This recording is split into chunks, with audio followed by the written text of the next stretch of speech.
Assalomu alaykum qadrli kuzatuvchilar. Bugun sizlar bilan Bestindan Airland Pro 3.1 havo tozalagichidan qanday qilib to'g'ri foydalanish mumkinligini ko'rib chiqamiz. Ushbu modelimizning asosiy qismi havoni tozalaydi. Bu qismi esa havoni namlantiradi. Qo'shimchasiga mana bu qism esa ventilyator vazifasini ham bajaradi. Keling unda rejim va funksiyalarni ko'rib chiqamiz. Ushbu tugmani bosish orqali qurilmani ishga tushirasiz va PM205 ko'rsatkichi bo'yicha havoning tozalik va namlik darajasini avtomatik tarzda aniqlab ekranda ko'rsatib turadi. Speed tugmasi orqali mahsulotning ishlash tezligini 1 dan 5 gacha belgilashingiz mumkin. Timer tugmasi bilan mahsulotning ishlash vaqtini 1 soatdan 12 soatgacha belgilashingiz mumkin. Avto rejimini yoqsangiz xonadagi havoning darajasiga qarab avtomatik tarzda tozalaydi. Sleep tugmasi esa bu uyqu rejimi bo'lib, ushbu tugmani bosib qo'ysangiz qurilma chirog'i o'chadi va birinchi tezlikda ishlaydi. Ushbu UV rejimini yoqsangiz ultrabinafsha nur orqali bakteriya va viruslarni o'ldiradi hamda o'zidan manfiy ionlarni chiqarib changlarni pastga tushiradi. Bu tugma bilan qurilmaning chirog'ini o'chirib yoqsangiz bo'ladi. Agar pastga HEPA filtr tugmasi yonib o'chsa, bu filtrni tozalash kerakligini bildiradi. Filtrni har 2 haftada tozalash va har 6 oyda almashtirish kerak bo'ladi.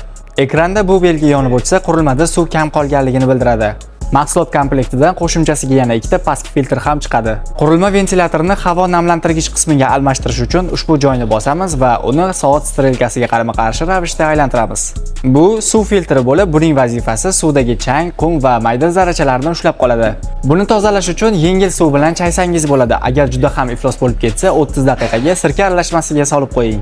Suv idishni belgilangan joygacha sovuq suv bilan to'ldiring. Agar undan oshib ketsa, suv mana shu yerdan qurilma ichiga tushib ketib, uni ishdan chiqaradi. Bu esa pastki filtr bo'lib 5 qavatdan iborat. Qora filtr, naylon, HEPA, karbon va fotokalistik. Qora filtr qismi o'zida soch va qillarni ushlab qolib, ichki filtrlarning uzoq vaqtgacha ishlashini ta'minlaydi.